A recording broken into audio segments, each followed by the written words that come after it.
हरे हरे कृष्णा। कृष्णा। हरे कृष्णा। दंडवत प्रणाम श्लोक प्रभु जी, जी। हरे कृष्णा। प्रणाम माता प्रणाम। जी। चलो प्रणाम प्रभु जी। हरे कृष्णा कृष्ण कृष्णा प्रभु जी प्रभु जी प्रणाम। हरे दंडवत कृष्णा। प्रणाम। प्रणाम, दंडवत प्रणाम। सभी भक्तों को दंडवत प्रणाम। हरे कृष्ण। दंडवत प्रणाम सभी भक्तों को। हरे कृष्णा। हरे कृष्णा। हरे कृष्णा। सभी भक्तों को दंडवत प्रणाम। हरे कृष्णा। सभी भक्तों को दंडवत प्रणाम। हरे कृष्णा। हरे कृष्णा। हरे कृष्णा। हरे कृष्णा। हरे कृष्णा माता जी। हरे कृष्णा प्रभु जी। हरे कृष्णा। हरे कृष्णा प्रभु जी दंडवत प्रणाम। सब भक्तों को दंडवत प्रणाम। दंडवत प्रणाम माता जी। हरे कृष्ण। हरे कृष्णा। सभी भक्तों को दंडवत प्रणाम। हरे कृष्णा। हरे कृष्णा।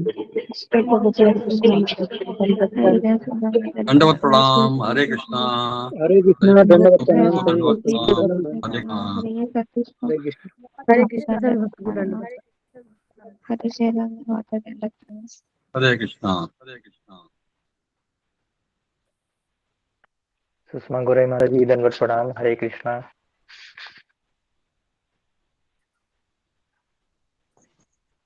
हरे कृष्णा। आज आपका टर्न है माता जी। हरे कृष्णा।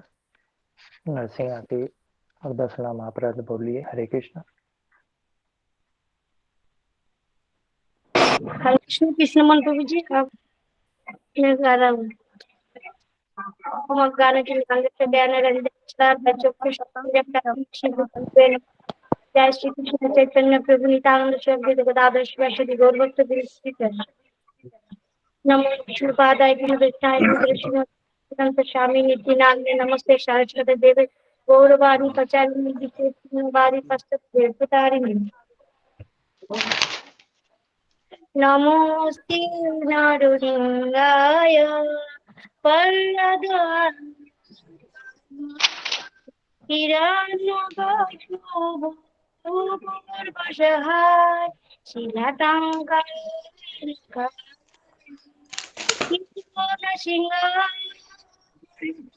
सिंहाय जत्र जत्र जामि ततो न सिंहा भूहि नरसिंह हृदये नरसिंह नरसिंहमरि शरण प्रपदाय मूलबारे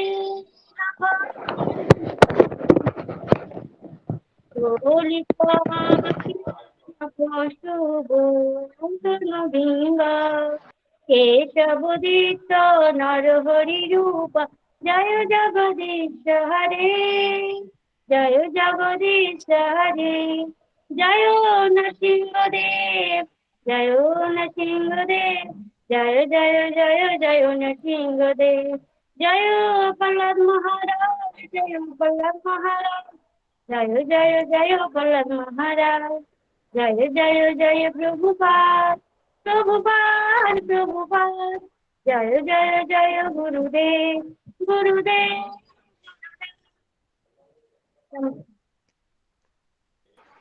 हरि हरे बोल कृष्णा माता माता जी। जी। हरे कृष्णा माता जी। बहुत हरि अच्छा। बोल माता जी। हरि बोल। बहुत सुंदर बहुत माता सुंदर जी। माता हरे जी। कृष्णा माता जी। हरे कृष्णा प्रभु जी। सभी भक्तों को पाँच प्रणाम। बहुत सुंदर माता जी। हरि बोल। नाम अपराध भी बोल दीजिए माता जी। पवित्र भगवान नाम का दर्शन नाम पवित्र भगवान नाम का प्रचार करने के लिए जीवन समर्पण करने वाले महाभागवत का निंदा करना शिव ब्रह्मा आदि देवों के नाम को भगवान विष्णु के नाम समान अथवा उससे स्वतंत्र समझना गुरु की आदेश का अवज्ञा करना चौथा वैदिक शास्त्रों अथवा प्रमाणों का खंडन करना पांचवा हरि कृष्ण महामंत्र का जप के महिमा के काल्पनिक समझना छठा पवित्र भगवान नाम के अर्थवत का आरोप करना पवित्र भगवान नाम के बल पर पाप करना आठवां हरे कृष्ण महामंत्र के जप से वेदों से वर्णित एक शुभ मजा कर्मकांड के समान समझना नौवा अश्रद्धा की पवित्र अश्रद्धा व्यक्ति को उनकी महिमा का उपदेश देना 10वां भगवान के जप में पूर्ण विश्वास न होना और उनकी उतनी अगर महिमा सुनने पर भी वैदिक विश्व यशस्वी बनाए रखना, ध्यान पूर्वक जप ना करना ये भी एक अपराध। आपने के स्वयं वैष्णव समझने वाले प्रत्येक भक्त के इन नाम 10 अपराध से बचना चाहिए, जिससे शीघ्र अभिष्ट अति शीघ्र अति शीघ्र प्राप्त होते। हरे कृष्ण। बहुत सुंदर माता जी। हरे हरि बोल माता, बहुत सुंदर हरी माता। बोल माता जी, बहुत सुंदर बोल रहे हैं आपने। हरे राम राम राम। सभी भक्तों का धन्यवाद करने वाले। गुरु जी दंडवत प्रणाम। सभी हरे भक्तों को कृष्णा गुरु जी, हरे दंडवत कृष्ण प्रभु जी, प्रणाम। पंचक प्रणाम। सभी हरे भक्तों कृष्णा को गुरु जी, दंडवत दंडवत प्रणाम। प्रणाम। सभी सभी भक्तों भक्तों को को दंडवत दंडवत प्रणाम। हरे कृष्णा। प्रणाम। हरे कृष्ण हरे कृष्ण। ओम अज्ञानतिमिरन्धस्य ज्ञानाञ्जनशलाकया चक्षुरुन्मीलितं येन तस्मै श्रीगुरुवे नमः। जय हरे श्री कृष्ण कृष्ण। प्रभु जी, धन्यवाद प्रणाम। सभी भक्तों को जय प्रणाम। श्री कृष्ण चैतन्य प्रभु नित्यानंद श्री अद्वैत गदाधर श्रीवासादि गौर भक्तवृंद। हरे कृष्ण कृष्ण कृष्ण हरे हरे, हरे राम राम राम हरे हरे। ओके, हरे कृष्णा, सबका स्वागत है भगवद हरे गीता। कृष्ण गुरु जी, धन्यवाद। हरे कृष्ण गुरु जी, दंडवत प्रणाम। प्रणाम सभी भक्तों को, दंडवत प्रणाम।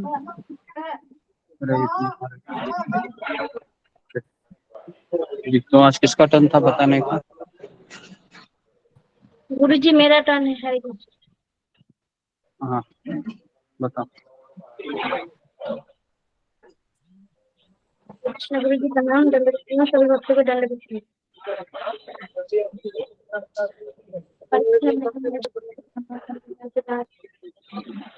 आपने बोला था अगर कोई व्यक्ति जानते हैं अपनी गलती फिर भी दोबारा गलती करते हैं तो हम उसको क्या बोलने के पसंद करते हैं? हम बोलते हैं दुर्भाग्य, और नहीं तो वो चीज समझने की नहीं, समझ वो चीज का समझ नहीं बोल रहा, समझ नहीं पा रहा है, उसके बाहर आने के लिए मौन दिवस कर रहा है।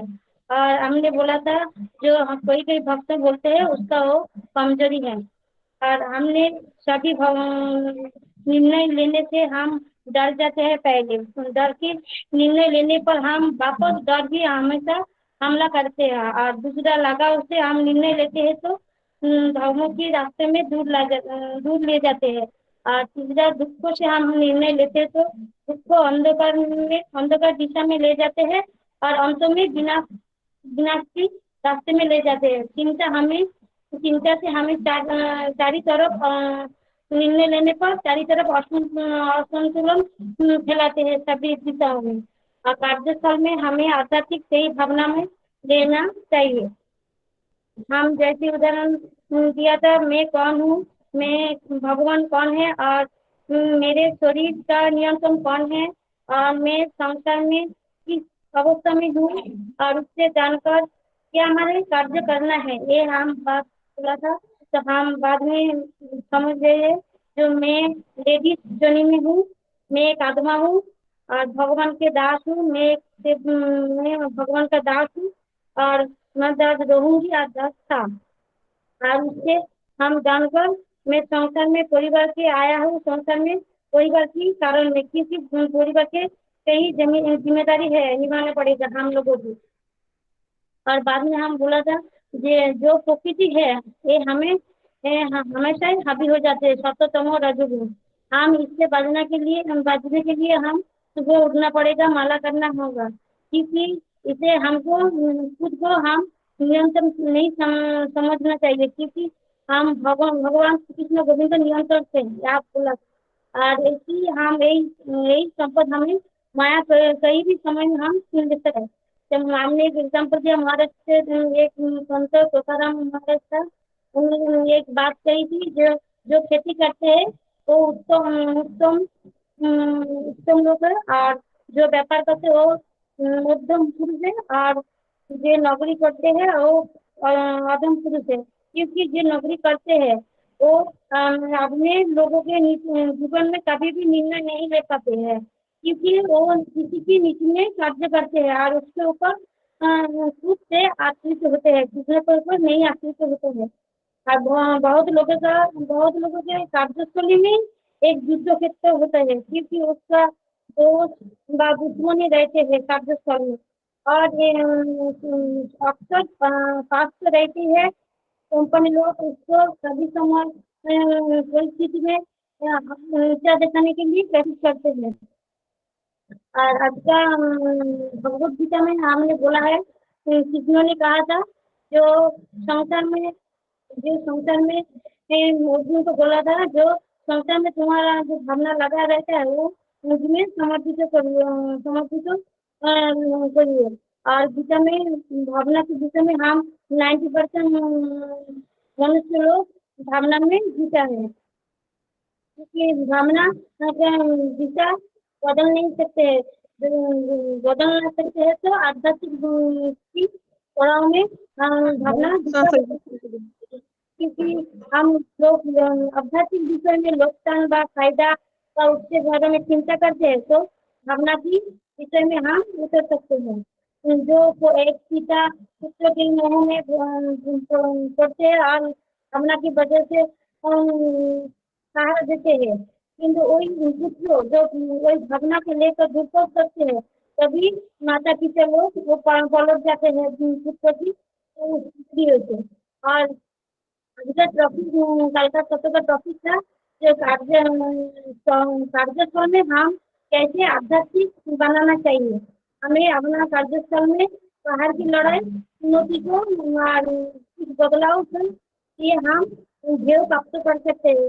एक पुस्तक का एक लेखक पढ़ा दिया था कार्यक्रम, क्योंकि एक नंबर है प्रतिस्पर्धा करना।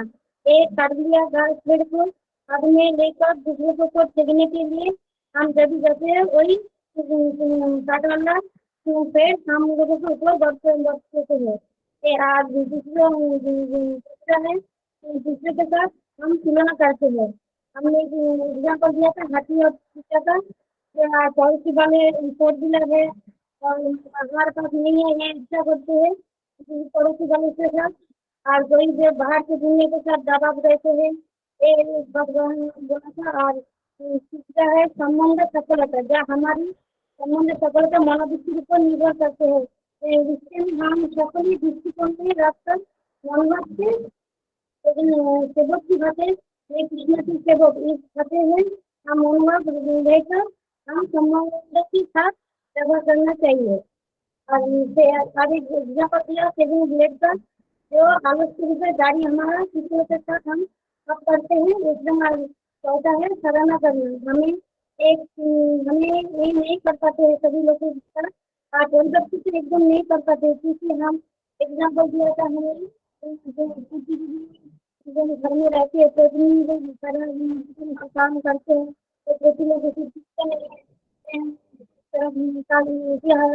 तो बात बोलते हैं, तभी हम लोग अपेक्षा ज़्यादा से ज़्यादा करते हैं, तो नहीं हम कर्म करते हम जो समझे हैं तो हम सभी को हमको कर्म करना चाहिए, सभी को अच्छा बनना चाहिए। तो हम खुशी बनना, खुशी हमको सभी लोगों का करना है, बाहर से आराम देते ज़्यादा से ज़्यादा टाइम हमारा परिवार से। ओके जी, सुषमा गोराई माता जी अभी आप रुक जाइए। हरि बोल माता जी, बहुत सुंदर। हरि बोल हरि बोल माता जी, हरि बोल माता जी, बहुत सुंदर। हरि बोल माता जी को दंडवत प्रणाम। हरे कृष्णा गुरु जी पांचंग। ओके, हरे कृष्णा जी। हरे कृष्णा प्रभु जी दंडवत प्रणाम। हरे कृष्णा माता जी दंडवत प्रणाम। हरे कृष्णा। तो हरे कृष्णा सबका स्वागत है सत्र में जी। हाँ, तो अभी हम राधा गोपीनाथ मंदिर में आए हैं। यहाँ पर मेरे साथ काजल शर्मा माता जी है, वो भी आई थी यहाँ पर। तो उसको अर्च विग्रह के कुछ जो चीजें हैं उनको लेनी थी, तो सामग्री तो मंदिर से मैंने उनको दिलवा दी। उनके जो पुत्र है हाँ, दीप शर्मा, जिनको कैंसर का ट्रीटमेंट उनका चल रहा था, अगर आपको पता होगा तो 2 महीने वो हॉस्पिटल में रही थी। तो यहाँ राधा गोपीनाथ मंदिर में मैंने उनको बुलाया कि आ जाइए, दर्शन कीजिए, और साथ साथ विग्रह भी मैंने दिलवा दिया उनको, और इस तरीके से जी। तो बहुत दिनों के बाद हम भगवान की कृपा से यहाँ पर आ पाए, जो मैंने आपको कल सुबह बताया था कि ऐसा अवसर प्राप्त हुआ है। तो गोवर्धन इको विलेज से 4 से 5 घंटा लगते हैं यहाँ आने के लिए, और यहाँ आने के लिए लोकल ट्रेन, उसके बाद बस और रिक्शा, काफ़ी चीज़ें बदलनी पड़ती है। ओके, तो अभी हम आगे बढ़ते हैं। ओम। ओके जी। तो जैसा सुषमा गोराई माता जी, जिनको बंगाली ज़्यादा आती है लेकिन हिंदी में बोलने का प्रयास करती है, वो बहुत अच्छा है। तो 1 साल हो गया इनको जुड़े हुए। सुषमा गोराई और ये सुषमा गोराई दोनों बहनें हैं और काफ़ी सिंसियर है। 1 साल से ये हमेशा मंगल आरती में और सुबह 4 बजे लॉगिन करके दोनों बहनें जपा करती हैं। पूरा डेडिकेटेड, समर्पित है दोनों भी। जी। तो कल हमने चर्चा की थी एक चीज़ पे कि कार्य क्षेत्र में आध्यात्मिकता कैसे लाए, तो उसके ऊपर हमने कल चर्चा की थी। तो जैसे हम यहाँ पर करीबन हम 12:30 पौने 1 बजे पहुँचे, और मैंने स्टेटस में कुछ दर्शन है, हाँ, वो मैंने डाल दिया था जब जैसे ही मैं आया, और उसके पश्चात हम प्रसादम की लाइन में खड़े रहे। तो भगवान की कृपा से प्रसाद भी हम सबको मिला। मैं, 2 बच्चे, मेरी वाइफ और काजल शर्मा माता जी और उनका लड़का, ऐसे सभी ने एक साथ प्रसाद लिया। प्रसाद लेने के पश्चात यहाँ का नियम है कि 1 बजे यहाँ पर सब खाली करना पड़ता है, पूरा रूम, कोई भी नहीं रह सकता। तो जो सिक्योरिटी होती है उनको रिक्वेस्ट करना पड़ा कि हम यहाँ पर 4 बजे तक रहना चाहते हैं, 4 बजे दर्शन करके हम चले जाएंगे। तो भगवान की कृपा से वो मान गए। ओके जी। तो अभी मैं आपको सत्र के बारे में बताता हूँ, और उसके बाद हो सके तो 4 बजे का दर्शन कराता हूँ आपको मैं, लाइव दर्शन। तो 4 बजे तक ही क्लास रहेगा, जितना हो सकता है उतना हम कवर करने का प्रयास करेंगे। जैसे मंदिर में हम आ रहे थे, तो इस मंदिर से मेरी स्वयं की कई भावनाएं जुड़ी हुई है। 2003 में हम पहली बार इस मंदिर में आए थे, और आज 2023 है। तो और मुझे याद है कि मैं यहाँ पर जब पहली बार आया था तो बहुत निराश थे हम अपने जीवन से, दुखी भी थे, और पता नहीं था कि मैं यहाँ पर क्यों आया था। किसी ने बुलवाया था, तो मैं पहली बार इस जगह पर आया था, और भगवान की कृपा है कि उन्होंने मुझे अपनी शरण में ले लिया, और इतने सालों के पश्चात मैं वापस यहाँ पर बैठा हूँ और आपको कुछ कह रहा हूँ। तो ये सब भगवान की बहुत बड़ी कृपा है कि एक ही मंदिर में हम 20 साल से जाना, वहाँ के लोगों को देखना, क्योंकि समय बहुत बलवान होता है, कई चीज़ें हमको भुला देने पे मजबूर करता है, लेकिन समय ने इतना उपकार किया हमारे ऊपर कि एटलीस्ट हम इतने सालों के पश्चात भी यहाँ पर जुड़े हुए हैं, भगवान के भक्तों से जुड़े हैं, है ना। तो जहाँ पर अभी मैं बैठा हूँ, ये बहुत परिचित जगह है मेरे लिए, कि यहाँ पर मैं 2003 से लेके 2011 तक 8 साल में कंटिन्यू यहाँ पर आता था। ऐसा एक दिन नहीं गया होगा, सैटरडे हो, संडे हो। और मेरा घर है यहाँ से कुलाबा में 7 से 8 किलोमीटर रहेगा, यहाँ से, जो मैं वहाँ पर रहता था, गेटवे ऑफ इंडिया के बगल में ही कुलाबा करके एक जगह है। तो यहाँ से वहाँ यहाँ आने के लिए मुझे काफ़ी एक बस पकड़नी पड़ती थी, है ना। उस बस की भी मुझे याद आई काफ़ी बार। उस बस के जो बस स्टेशन है वहाँ पर खड़ा रह के मैं राह देखता था उस बस की। 10 मिनट 15 मिनट तो चले ही जाते थे। उस बस का नंबर था 123 नंबर की बस थी वो, 123 123 नंबर। और मुझे याद है कि जब मैं 2004-05 को जब आता था तो बस का किराया था 5 रुपया था, और अभी उसका किराया 20 रुपया है अगर मैं यहाँ से कुलाबा जाता हूँ। तो समय के प्रभाव से काफ़ी चीज़ें चेंजेस हो गई। और ये मंदिर ऐसा है कि यहाँ पर मैं जब जब आया हूँ, भूखा हूँ, प्यासा हूँ, थका हुआ हूँ, तो इस मंदिर ने मुझे आश्रय दिया है ना। खाने के लिए भी हमेशा प्रसाद रहता था, पेट भर के भगवान ने खिलाए, सारा दिन याद आता है। तो ये भगवान की बहुत बड़ा कृतज्ञता है भगवान राधा गोपीनाथ से कि एटलीस्ट उन्होंने मुझ जैसे एक, क्योंकि मैं जिस एरिया में रहता हूँ वहाँ पर कोई भक्त नहीं है था। मैं जहाँ पर कुलाबा में एक हमारा फिशरमैन सोसाइटी है, तो मैं फिशरमैन सोसाइटी से बिलोंग करता हूँ। तो वहाँ पर सारी झोपड़पट्टियाँ वगैरह सब, उसमें कम से कम 50,000 लोगों की आबादी रहेगी, है ना। और 50,000 लोगों में से मैं अकेला था वहाँ पर जो हर समय राधा गोपीनाथ मंदिर में आया करता था। और मुझे याद है कि दूर दूर तक कोई वहाँ पर भक्त नहीं था।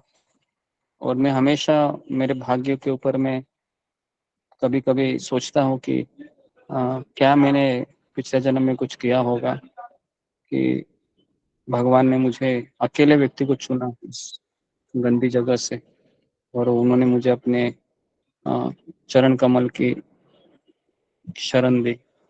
एक परम पूज्य राधानाथ स्वामी महाराज जैसे गुरु दिए, और शिष्य राधा गोपीनाथ, ये एक माता पिता की तरह उन्होंने मेरा 8 साल ख्याल रखा।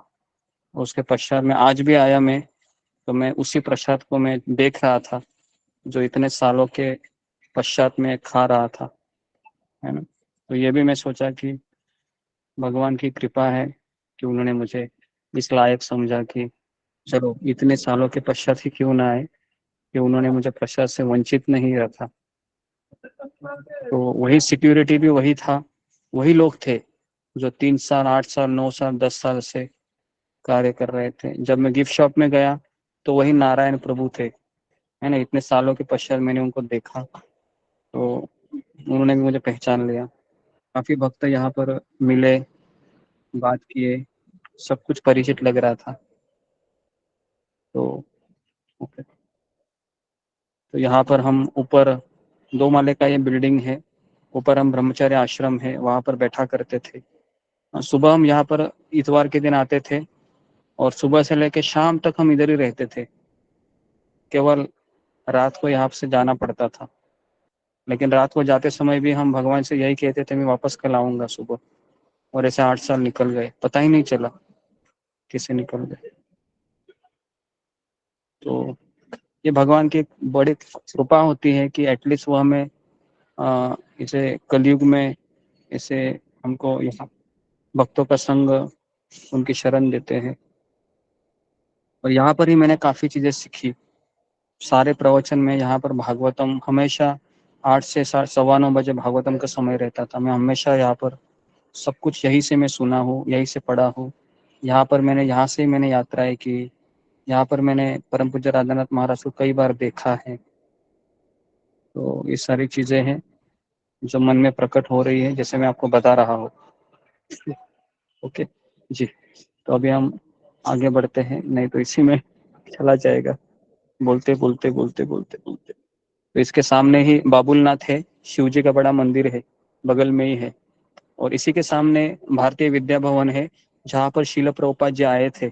इधर ही थोड़े समय उधर उन्होंने प्रवचन दिए थे भारतीय विद्या भवन में। और उनके जो सेक्रेटरी थे श्याम सुंदर प्रभु, उनके साथ वो इसी रास्ते से चल रहे थे, है ना, जिस रास्ते से मैंने आपको वो वीडियो भेजा था। मैं गाड़ी से आ रहा था तो वही रास्ता था और वहां पर प्रभुपाद ने अपनी छड़ी को दिखाया श्याम सुंदर प्रभु को और कहा कि इधर हमारा मंदिर होना चाहिए।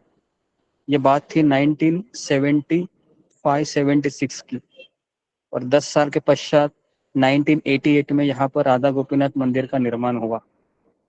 आप सोच सकते हो, एक शुद्ध भक्त ने जस्ट ऐसे ही कहा कि यहाँ पर अपना मंदिर होना चाहिए और भगवान ने उसको सुन ली। तो यहाँ पर मंदिर होना ये शिला प्रभुपाद की इच्छा थी और वो बन गया। ये सब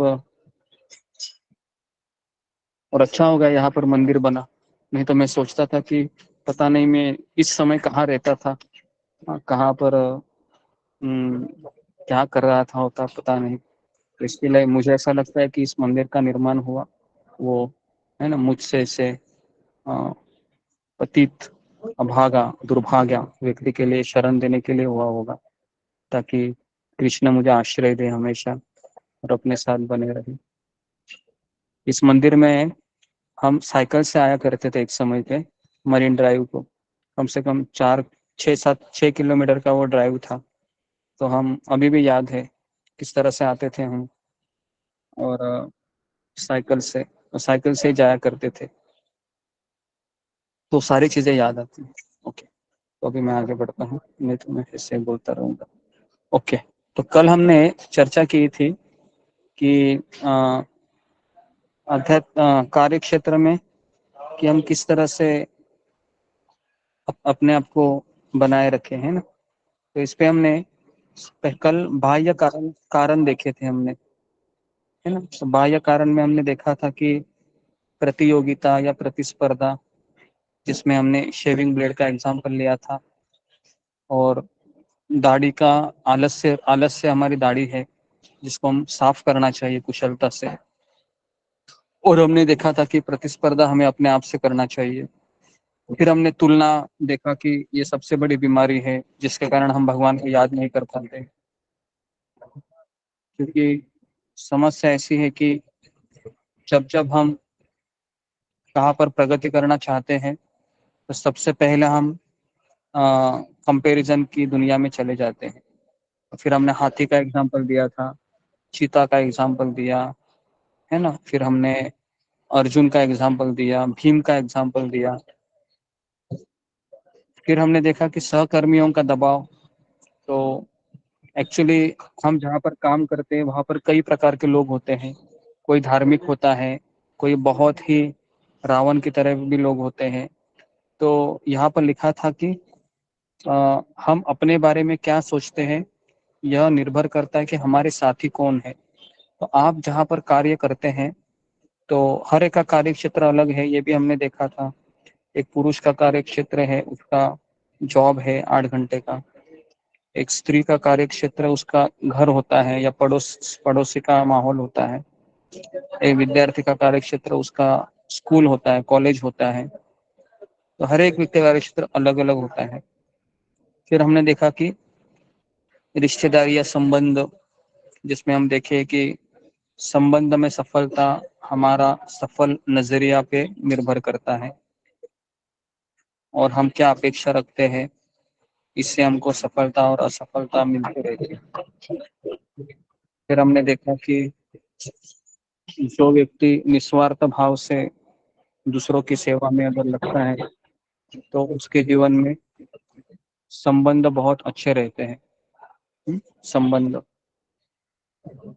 5वां हमने देखा था सराहना। सराहना का अर्थ है कि हम जब किसी से हमें बात करना है या हम जिनके साथ ज्यादा समय के लिए रहते हैं उन्हीं के साथ हम 10 मिनट 15 मिनट एक ऐसा समय व्यतीत करें जिससे हम उनके गुणों को अप्रिशिएट करें, ताकि उससे क्या होगा, उससे तारीफ का फल देखा हमने और चापलूसी का फल। कुछ लोग होते हैं जो केवल चापलूसी करते हैं, अगर आपने देखा होगा ऐसे भी लोग होते हैं जो आपको केवल यही कहेंगे कि आप बहुत अच्छे हो, लेकिन उसमें कुछ कोई उसमें सत्य का अभाव रहेगा उसमें। बस सामने वाले को भी पता चलता है कि मुझे चढ़ा रहा है गन्ने के झाड़ पे या चने के झाड़ पे। तो ऐसे लोगों तुरंत समझ में आता है। लेकिन हम जब किसी की तारीफ करते हैं तो हमारी आंखें देखती है, कान सुनते हैं और बुद्धि भेद करती है, और शब्द है वो हृदय से निकलते हैं। तो ये हमने 5 चीजें देखी थी, ठीक है। तो आज हम देखेंगे 4 चीजें। आंतरिक युद्ध जो हमेशा हमारा होता है, जहां पर हम ज्यादा समय बिताते। कार्य क्षेत्र मतलब काम करना, हमारा ड्यूटी करना या हमारा जिम्मेदारी निभाना। और हम देखते हैं कि कार्य क्षेत्र से ही हमारी अपेक्षाओं का ज्यादा, क्या बोल सकते हो, अपेक्षा हमारी ज्यादा रहती है, बराबर है, कार्य क्षेत्र में। और कभी कभी हम इतने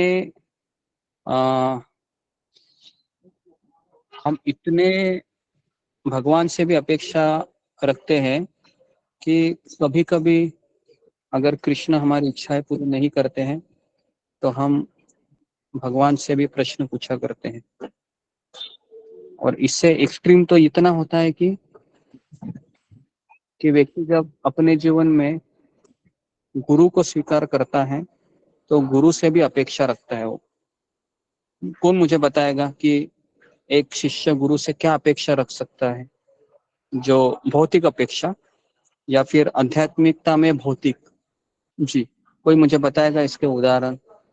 क्या अपेक्षा एक शिष्य रखता है गुरु से जिससे उसको बहुत धोखा हो सकता है भविष्य में? जी जी, अनिता यादव। हरे कृष्ण गुरु जी, धन्यवाद, प्रणाम। शिष्य जो है वो अपेक्षा रखता है गुरु से कि जो गुरु है वो मेरी सभी भौतिक समस्याओं का समाधान बता दे और मेरी समस्याएं चुटकी में ही हल हो जाए। हरे कृष्ण गुरु। पूछता हूँ कि मेरी भौतिक इच्छा है ना, जल्दी जल्दी पूरा। और हमारे ग्रुप में ऐसा होता भी है कि कुछ भौतिक चीजों में समस्या हो जाती है तो तुरंत हम मैसेज करते हैं। किसको मैसेज करते हैं? हम अशोक प्रभु या कृष्ण मोहन प्रभु को मैसेज करते हैं क्या? नहीं करते हैं? देखो आप, है ना, भौतिक समस्या आने के बाद तुरंत मैसेज करते हैं कि मुझे, और अपेक्षा रखते हैं कि गुरुजी आशीर्वाद दे, भगवान आशीर्वाद दे और मेरी ये पीड़ा को दूर करे। बराबर है ना? ऐसा होता है ऐसा, आप देखो। लेकिन मैं इसका जिक्र इसलिए नहीं किया हूँ क्योंकि हम उस लेवल पे अभी है नहीं फिलहाल, है ना, कि मैं ये बोलूं कि ये भगवान ने ही भेजा है संकट, इससे आपको और कृष्ण को नाम पुकारो। मैं ये नहीं बोल रहा हूँ क्योंकि हमारे उतने लेवल नहीं यहाँ पर, है ना। तो इसके लिए आप सोचते हैं कि चलो भाई ये सत्संग अच्छा है, एटलीस्ट डॉक्टर का, कभी कभी डॉक्टर है वो ना बोल देते कुछ चीजों के लिए, तो एटलीस्ट यहाँ पर अगर सारे भक्त प्रार्थना करते हैं तो मेरा भौतिक संकट भी तर जाता है। बराबर है, ये एक अपेक्षा होती है। ठीक है जी। दूसरी अपेक्षा क्या हो सकती है? जी, ममता पाल माता जी। हरे कृष्ण गुरु जी, दंडवत प्रणाम। गुरु जी, एक शिष्य के ये भी अपेक्षा रहते हैं कि गुरु हर वक्त हमें बोलता अच्छा बोले या हमें अच्छा मार्क्स दे या फिर हमारी प्रशंसा करे कि तुम अच्छा बोलती हो, अच्छा ऐसा क्लास में ये करते हो। जैसे कि आप बताते हैं हर वक्त हमें किसी ना किसी को कि अच्छा तुम्हारा ये है वो है, तो हम ये भी अपेक्षा, हमारा आदत बन जाती है कि गुरु हमें शायद राइट नंबर दे, जैसे कि आप देते हैं कभी कभार। तो मुझे भी ऐसा कभी और मन में आसक्ति हो जाती है, गुरु जी मुझे देते तो मन में खुश होती है, ऐसा नहीं कि खुश नहीं होती हूँ, बहुत खुशी मिलती है, लेकिन फिर भी एक अपेक्षा तो रहती है कि गुरु जी मुझे आगे देंगे, गुरु जी मुझे राइट देंगे। जी ओके जी। तो ये जो पॉइंट बताए ममता पर माता जी ने, ये कितने लोगों का पॉइंट है? जी, फिंगर को रेस कीजिए। मैक्सिमम लोगों का रहेगा, मुझे पता है, क्योंकि ये एक बहुत बड़ी उम्मीद होती है जब हम क्लास में बैठते हैं, है ना। ये तो नेचुरल है कि जिस कक्षा में हम बैठे हैं वहाँ के जो टीचर है ना, जैसे अगर मैं स्कूल में हूँ, अगर या मैं कॉलेज में हूँ, अगर मैं स्कूल का एग्जाम्पल लेता हूँ तो वहां पर अगर मैथमेटिक्स के टीचर है और अगर वो टीचर सबके, हाँ, जितने भी लोग स्टूडेंट है उनमें अगर वो ये कह देते हैं कि ये ममता पर माता जी है ना, ये बहुत अच्छे मैथ्स सॉल्व करती है, तो क्या लगेगा फिर? उनको बहुत अच्छा लगेगा, नेचुरली अच्छा लगेगा।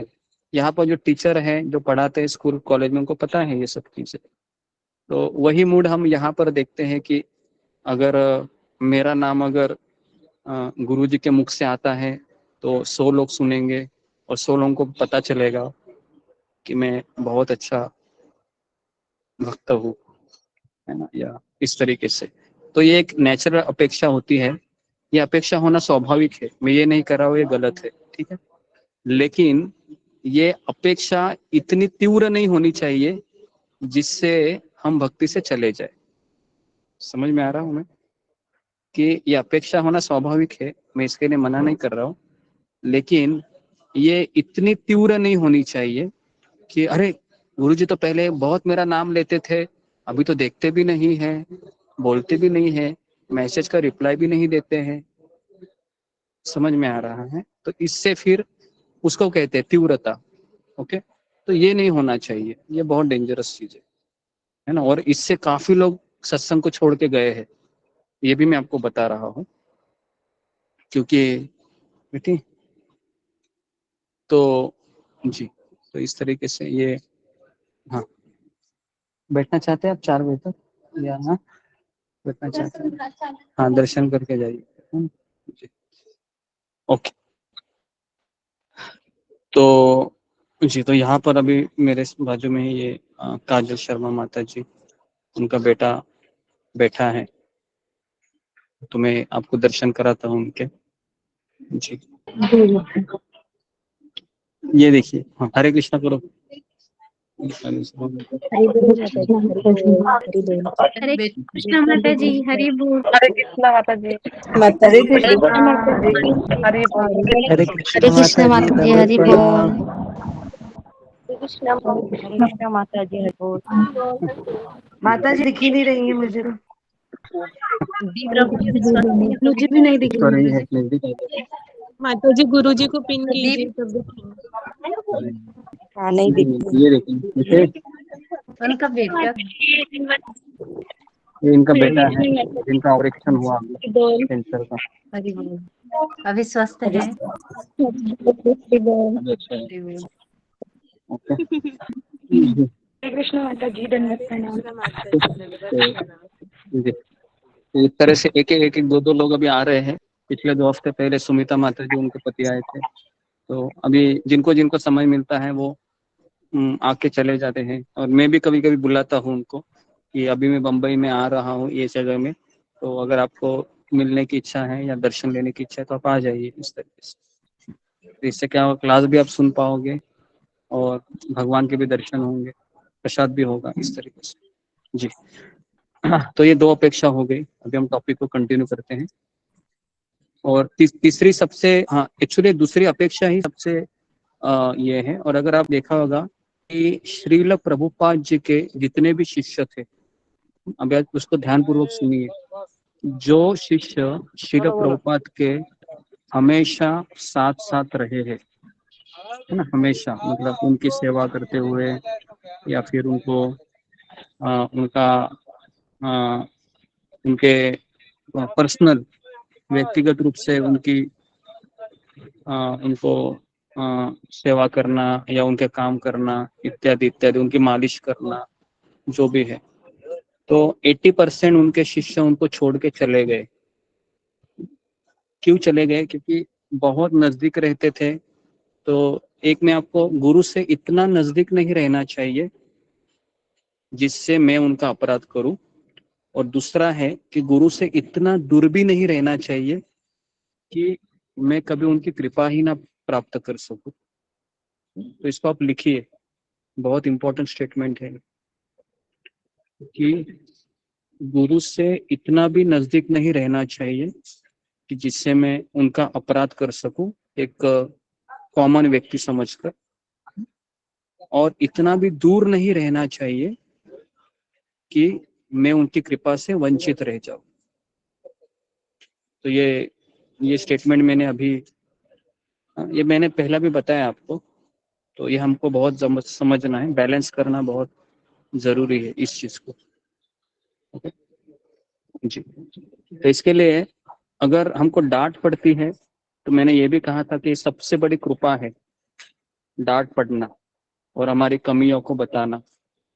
लेकिन कुछ लोग ऐसे होते, कुछ भक्त जो हमेशा तारीफ सुनना ही पसंद करते हैं, तो वह कृपा ज्यादा डाइजेस्ट नहीं होती है, क्योंकि इस संसार में सबको तारीफें ही अच्छी लगती है।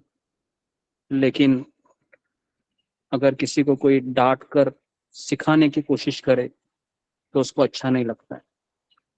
और ये सभी क्षेत्र में लागू होता है।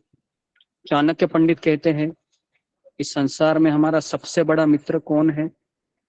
जो हमारी गलतियों को दिखाता है। लेकिन गलतियों को दिखाने के बाद उसको क्या क्या बोल सकते हैं, उसको मैं स्वीकार करना कि हाँ आप सही हो, इसके लिए बहुत बड़ा हृदय लगता है। बराबर है? कितने लोग अग्री करते हो इसको? बताइए कि किसी ने मुझे कहा कि इसमें ये अपनी प्रॉब्लम है, और इसको स्वीकार करना कि हाँ आप सही बोल रहे हो, तो ये बहुत है ना, उदार दिल का व्यक्ति कर सकता है। नहीं तो वो हमारा क्या होता है, हमारा रवैया ये होता है कि तुम तुम्हारे रास्ते जाओ अभी और मैं मेरे रास्ते जाऊंगा, है ना। ऐसे होते हैं भौतिक संसार में, अगर कोई हमारी गलतियां दिखाता है। तो इसके लिए कार्य क्षेत्र में ये चीज ज्यादा देखी जाती है कि आप इसके काबिल नहीं हो, आप इसके योग्य नहीं हो, या फिर आपको निंदात्मक विचार सुनने को मिलते हैं। लेकिन क्या हम इसको इस तरीके से लेते हैं कि ये व्यक्ति मुझे कुछ सिखाना चाह रहा है, या फिर मैं इस क्षेत्र में अपने आप को योग्य सिद्ध करूं, तो ये मेरा मित्र है, वेल विशर है। तो हम इस तरीके से नहीं लेते हैं।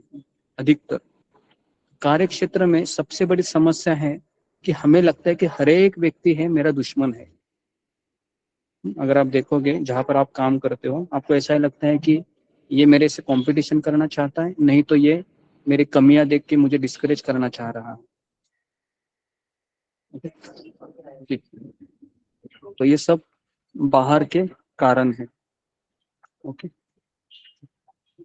तो अभी हम आंतरिक युद्ध है ना।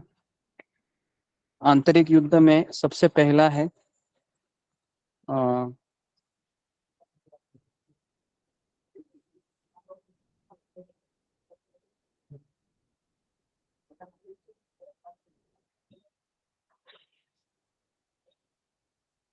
टालना या विलंब करना। यह सबसे पहला है।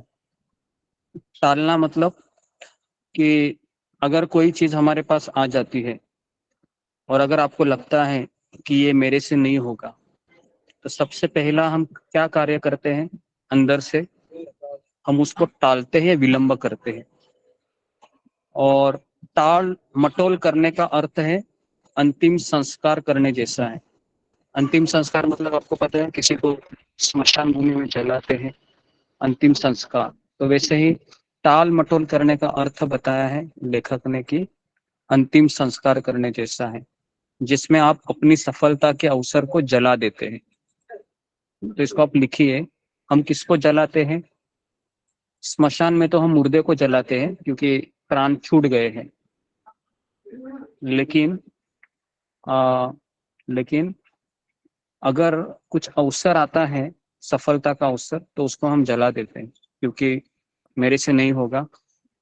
तो टाल मटोल कुछ नहीं है, बल्कि अवसरों को विकसित करने के लिए बिजली का करंट देने जैसा होता है। मतलब अगर अवसर को देखिए, एक चीज याद रखिए कि अवसर जब आते हैं तो हमें आगे बढ़ाने के लिए आते हैं, लेकिन कई बार हम अवसरों को हम क्या करते हैं, अंतिम संस्कार का नाम देते हैं कि, और हम यहाँ पर लेखक कहते हैं कि वह बिजली का करंट देने जैसा होता है। तो परिणाम का ज्ञान टाल मटोल का दुश्मन है। मतलब इसका अर्थ क्या है कि मैं इसलिए विलंब कर रहा हूँ क्योंकि परिणाम मुझे पता है क्या होने वाला है। तो इसके लिए पहले से ही हम ये मानसिकता बनाते हैं कि ये मेरा गलत करने के लिए ये अलग अवसर आया है। तो हम दो चीजें करते हैं, टाल देते हैं या विलंब करते हैं। तो आपने अपने जीवन में ऐसे कब कब किया है कि कुछ ऐसी चीज आपके जीवन में आई है और आपको लगता है कि ये पहले बाद में लगता है कि अवसर के रूप में था, लेकिन मैं इसको टाल दिया, विलंब किया, और इसका कारण ये हो गया कि मैं अभी ना मेरा प्रमोशन हो रहा है और ना मुझे लोग काबिल समझ रहे उस चीज के लिए। तो टालना और विलंब करना ये हम सब ने किया होगा। कोई भी चीज अगर आपको लगती है ना मेरे ऊपर आ रही है तो हम उसको टाल देते हैं, या मुझे करना है तो टाल देते हैं, नहीं तो विलंब करते हैं। दूसरा है प्रेरणा। ओके, तो प्रेरणा ये एक पॉजिटिव अंदरूनी ये है, मतलब अवसर है। जब हम जो कुछ करना चाहते हैं वही हमें करना होगा, है ना? लेकिन जब हमें वही करना है जो दूसरे हमसे करवाना चाहते हैं तो यह प्रेरणा हमें स्टेरॉइड की तरह लगती है। पता है स्टेरॉइड क्या होता है? मेडिकल में स्टेरॉइड को, किसी को पता है स्टेरॉइड क्या होता है? किसको पता है? कौन मेडिकल फील्ड का है यहाँ पर? स्टेरॉइड, स्टेरॉइड, हाँ बोलिए विशाल कावे। हरे कृष्णा प्रभु जी, दंडवत प्रणाम।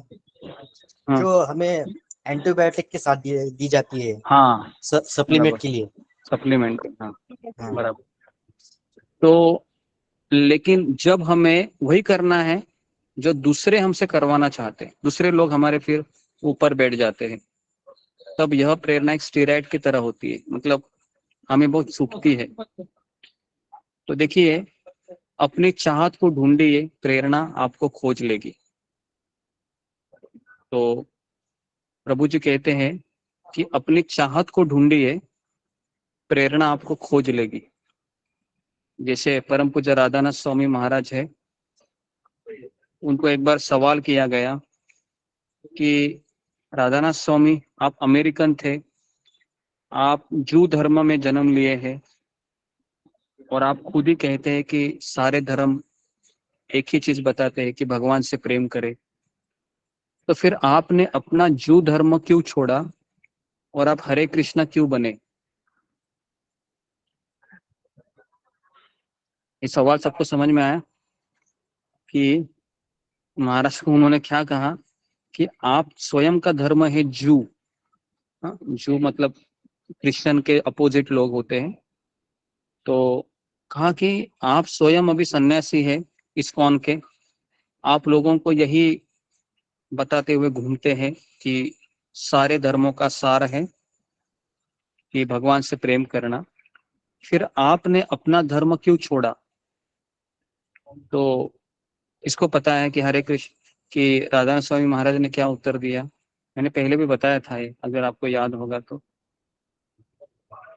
नहीं, ठीक है, तो इससे रिलेटेड है वो, प्रेरणा से। बहुत सुंदर उत्तर देते हैं परम पूज्य राधानाथ स्वामी महाराज। राधानाथ स्वामी महाराज कहते हैं कि आप सही कह रहे हैं कि सारे धर्म एक ही शिक्षा देते हैं कि भगवान से प्रेम करें, लेकिन ये मेरे आध्यात्मिक गुरु है स्वामी प्रभुपाद जी, इन्होंने मुझे प्रेरित किया, इन्होंने मुझे प्रेरणा दी ताकि मैं अपना पूरा जीवन समर्पित कर सकूं, इसके लिए मैं हरे कृष्ण बना। समझ में आया क्या उत्तर दिया? कि हाँ, जब तक मैं शिल प्रभुपाद जी से नहीं मिला तब तक मैं सारे लोगों से मिला। मैं हिमालय के योगियों से मिला, उसके बाद मैं नागा बाबा के साथ रहा, उसके बाद मैं गंगा नदी पर मैं ध्यान करता रहा, उधर मतलब टाट वाले बाबा, उसके बाद वो कैलाश बाबा, पता है ना, बहुत लोग महाराज को मिले। लेकिन महाराज ने कहा कि ये व्यक्ति ने मुझे प्रेरणा दी कि मैं पूरा जीवन मेरा समर्पित कर सकूं, भगवान की सेवा के लिए, इसलिए मैं इनका शिष्य हूँ। बराबर है। आपके भी जीवन में ये आपको सब पता है ना कि हमको सब, ये आप गीता भागवत बता रहे हैं, हमको भी पता है, लेकिन आप भी अपने जीवन में ऐसे व्यक्ति खोज करते हैं क्या नहीं, जो मुझे प्रेरणा देता रहे, मुझे बताता रहे कि मैं भी अपना जीवन समर्पित कर सकूं। बराबर है। तो इसके लिए ये प्रेरणा है, ये जीवन का एक अनमोल स्रोत होता है। इसके लिए प्रभु जी कहते हैं कि अपनी चाहत को ढूंढो, प्रेरणा आपको खोज लेगी। इसका अर्थ क्या है कि मेरी चाहत है कि मुझे भक्ति करना है। अगर आप ये डिसाइड करते हो तो कोई ना कोई भगवान आपके जीवन में प्रेरणा के रूप में भेज देंगे। बस आपको अपनी इच्छा को बनाए रखना है। तो ये हो गया दूसरा, प्रेरणा। तीसरा है एकाग्रता। इसकी भी कमी होती है और कई बार इसकी कमी होने के कारण भी हम हमारे कार्य क्षेत्र में असफल होते हैं। तो एक दिमाग जो कई चीजों पर अपना ध्यान लगाता है, इसका अर्थ क्या है? इसका अर्थ है कि उसका कहीं पर ध्यान नहीं है। समझ में आया क्या? एक दिमाग जो कई चीजों पर अपना ध्यान लगाता है, इसका अर्थ क्या है? उसका ध्यान कहीं नहीं है, कहीं नहीं है। आपने ऐसे व्यक्ति को देखा है जो आपके सामने भी खड़ा है, मोबाइल पे बात कर रहा है दूसरे से और खाना भी खा रहा है? आपने देखा होगा, है ना? या फिर आप स्वयं भी ये बने होंगे अपने जीवन में, है ना? आप स्वयं खाना खा रहे होंगे, मोबाइल से बात कर रहे होंगे और आपके सामने कोई तीसरा व्यक्ति भी खड़ा होगा जो आपके सुनना चाहता है आपसे। तो इसका अर्थ क्या है? उसका ध्यान ना फोन करने वाले व्यक्ति के ऊपर है, ना खाना खाने के ऊपर है, और ना उसके सामने जो व्यक्ति उसकी राह देख रहा है उस पे है। तो अभी यहाँ पर एक सुंदर उदाहरण देते हैं। अगर शिकार करते समय शेर की सफलता किस पे आधारित करती है, बताइए मुझे? उसके गति पर आधारित करती है कि कितना वो तेज भाग रहा है शेर हिरन को पकड़ने के लिए, या हिरन पर उसका कितना ध्यान है उस पर निर्भर करता है? बताइए। फिंगर को रेस्ट कीजिए। पूनम सिंगला। उसके ध्यान के ऊपर कि उसने अपना उस पर टारगेट कर रखा है। जी जी जी जी, ओके। तो ये चीज बहुत जरूरी है समझना कि अगर शेर अभी हिरन को पकड़ना चाहता है तो शेर बहुत तेज भागता है, लेकिन हमको पता है कि हिरन भी बहुत तेज भागता है। लेकिन शेर क्यों हिरन को पकड़ पाता है? क्योंकि शेर का ध्यान है वो हटाता नहीं। अगर शेर का ध्यान हट गया तो क्या होगा? फिर आप कितना भी वो शेर तेज से भागे, हाँ, वो उसको पकड़ नहीं पाएगा जी। तो इसके लिए एकाग्रता होना बहुत जरूरी है। और दूसरा एग्जाम्पल कौन सा है महाभारत का? कि जब द्रोणाचार्य जी एग्जाम लेते हैं पांडवों का कौरवों का, और आपको पता है ना वो पेड़ को एक पंछी लगाकर कहते हैं कि बाण चलाओ जरा, तो द्रोणाचार्य सबको अवसर देते हैं, लेकिन हर कोई उत्तर क्या देता है कि मुझे चिड़िया दिख रही है। हाँ, सब कुछ दिखाई दे रहा है, ऐसा कहते हैं। बराबर है। मुझे चिड़िया भी दिखाई दे रही है, मुझे द्रोणाचार्य आप भी दिखाई दे रही है, मेरे भाई दिखा दे रहे हैं। और भीम है, वो ये भी कहते हैं कि मुझे तो झाड़ के फल तक दिखाई दे रहे हैं और मुझे ऐसा लग रहा है कि मैं इस बाण से झाड़ के फल तोड़ूं और पहले ये फलों को खा लूं, ये पंछी वगैरह तो बाद में देखूं। तो आप सोच सकते हो कि द्रोणाचार्य ने किसको अवसर दिया? द्रोणाचार्य ने अर्जुन को अवसर क्यों दिया? इसके पीछे भी कारण था, क्योंकि बाण चलाना सबको आता था, है ना? लेकिन अर्जुन को ही क्यों दिया? क्योंकि अर्जुन के पास वो एकाग्रता थी। अर्जुन ने उसका सही उत्तर दिया। अर्जुन ने क्या कहा कि मेरा ध्यान कहाँ पर है? चिड़िया मेरा ध्यान चिड़िया की आंख के ऊपर है। तो अभी मैं आपको सवाल कर रहा हूँ, आपका ध्यान कहाँ पर है? बताइए। सच सच बताइए, क्या आपके आपका ऊपर, ध्यान आपकी बातों के ऊपर। आपके प्रवचन पर है गुरु जी। प्रवचन पर है या दरवाजे की कोई घंटी बजा रहा है टन टन टन टन टन, और आप सोच रहे हो कि दरवाजे पे कौन है, उससे उधर में जाओ? दोनों नहीं तरफ है गुरु जी। नहीं, दोनों तरफ है। तो यहाँ पर क्या लिखा है देखो, जिसका दिमाग कई चीजों पर अपना ध्यान लगाता है, तो इसका अर्थ है उसका ध्यान कहीं नहीं है। तो उसके लिए हमें ये ध्यान देना बहुत जरूरी है। ठीक है, तो जी, तो इसके लिए एकाग्रता ये हमारा बहुत बड़ा आंतरिक युद्ध होता है, बराबर है।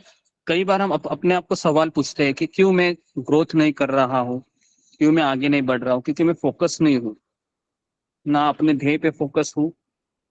फोकस का अर्थ क्या है, कुछ भी हो जाए, क्योंकि देखिए शरीर है, एक दिन झड़ेगा, शरीर के बाल पक जाएंगे, बीमारी लगेगी, और घर के परिवार वालों के मूड चेंज होते रहेंगे, वो भी हमारे नियंत्रण में नहीं है।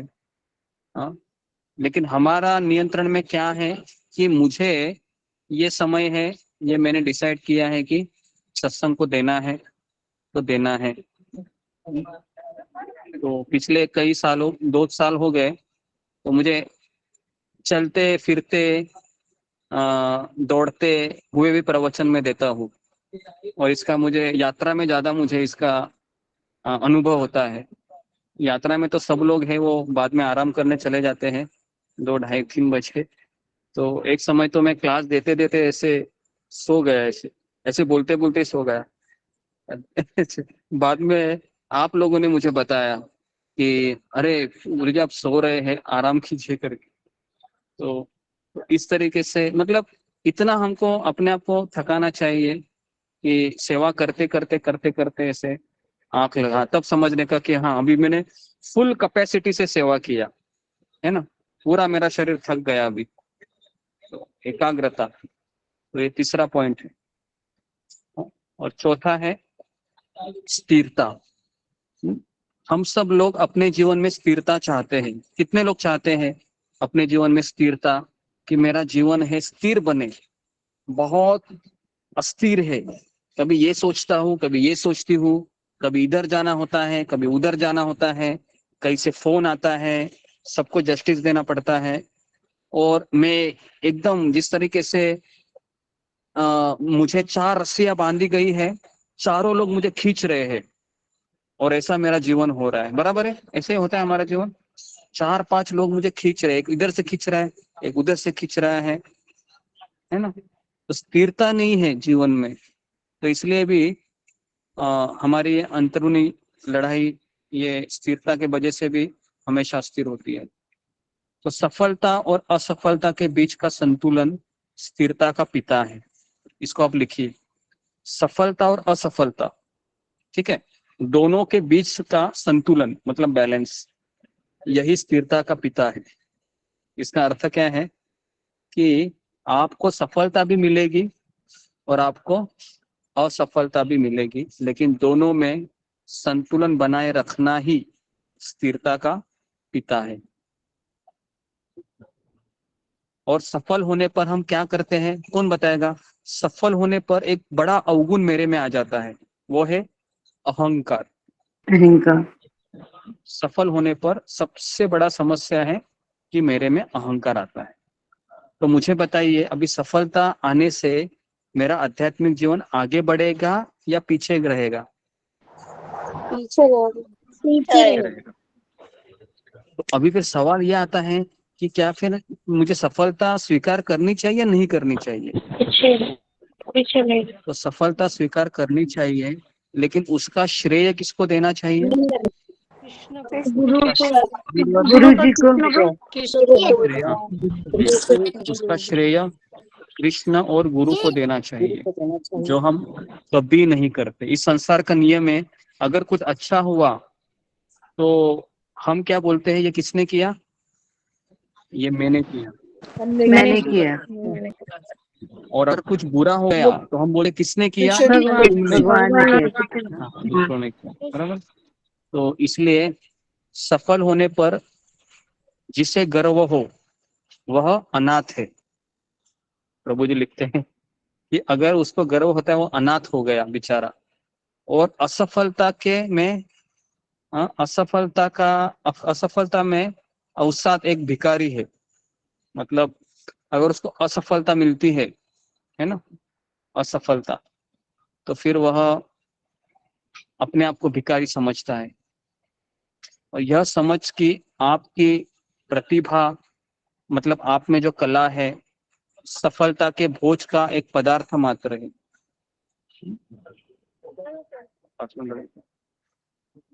तो सफलता के भोज मतलब सफलता का खाना, इसका एक पदार्थ मात्र है, वह आपको विनम्र बनाती है। तो इसलिए भक्ति मार्ग में सबसे अच्छा क्या है कि अगर सफलता मिलती है तो उसका श्रेय गुरु को दे दो, और असफलता मिलती है तो उसका श्रेय किसको ले लो?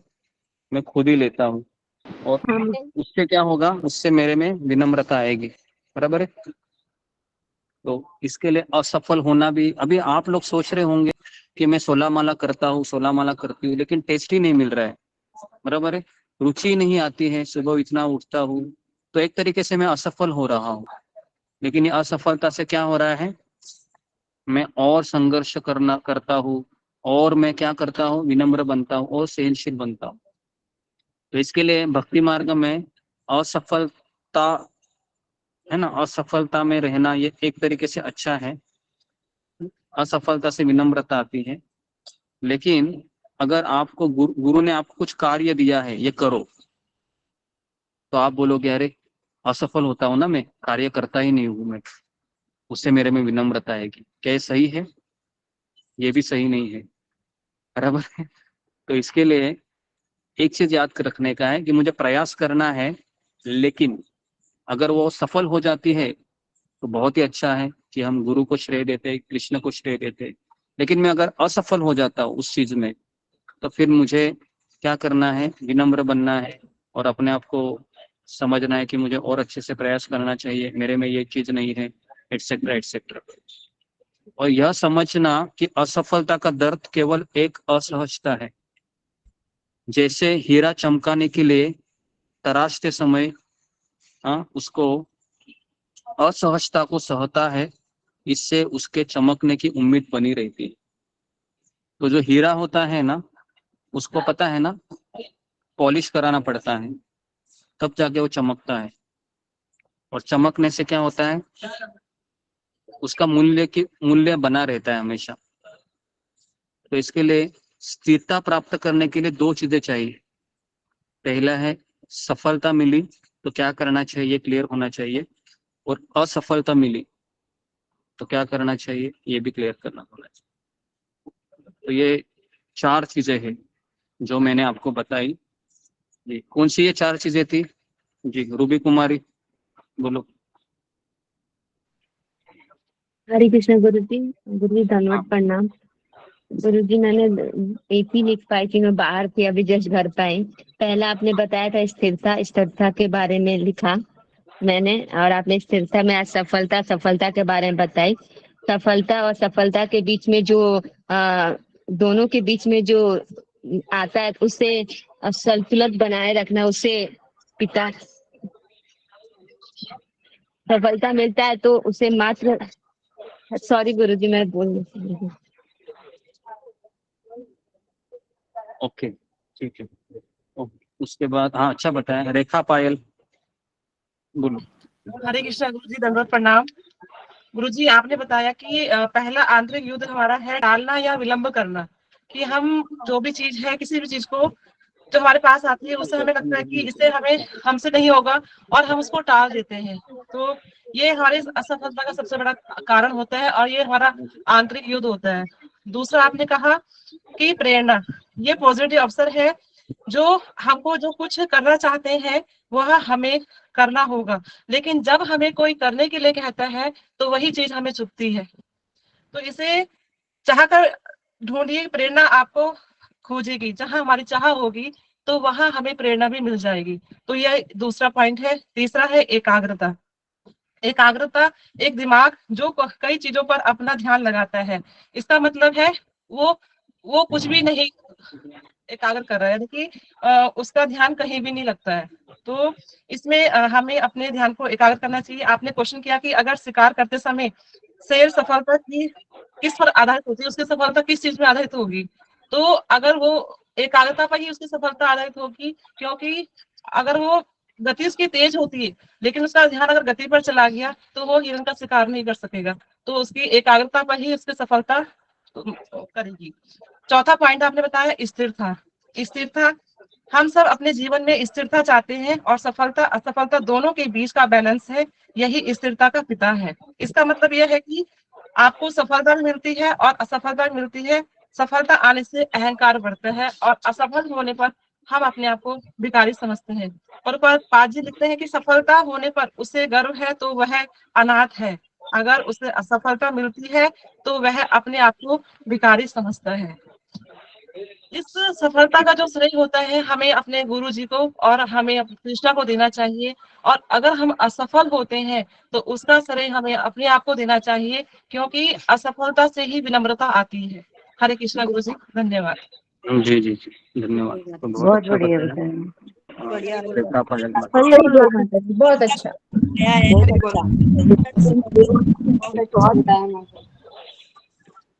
जी गुरु तो इसके लिए ये आखिरी जो इस किताब में लिखा हुआ है कि क्या करना चाहिए अभी, तो उन्होंने नोट दिए हैं।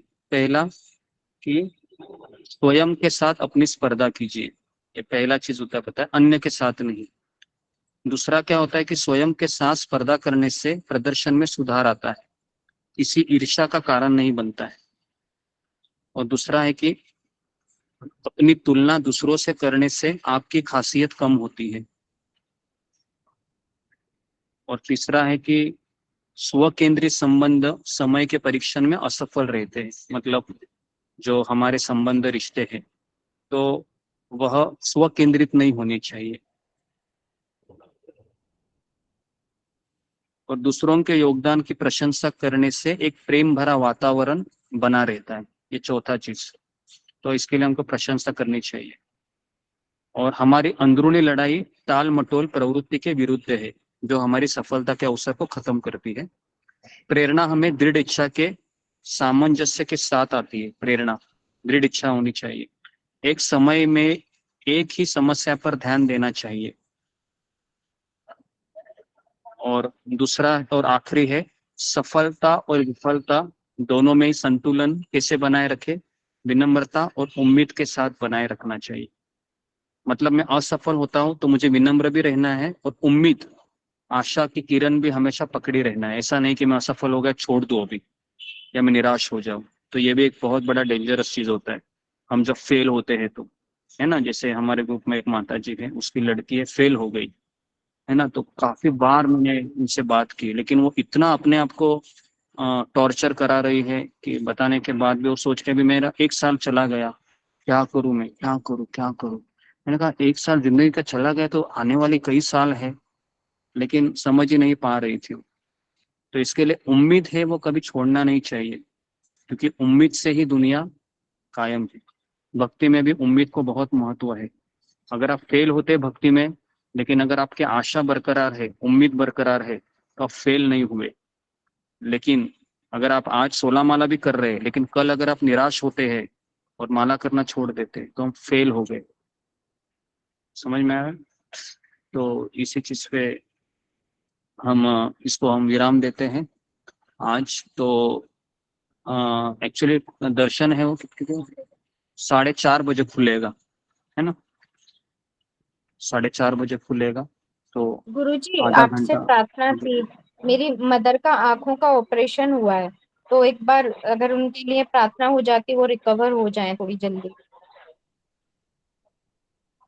ठीक, तो ओके, तो ये भी हम करेंगे। तो आप लोगों को दर्शन कराना है ना, दर्शन। तो मैं आपको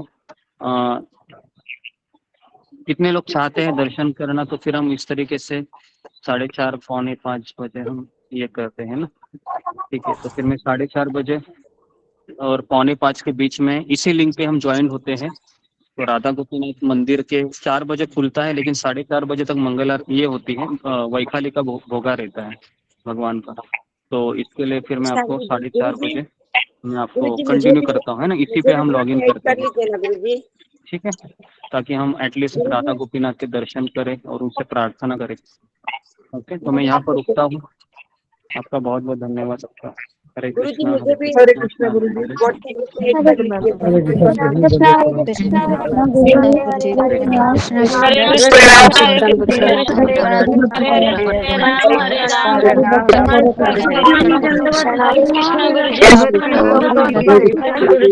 जी।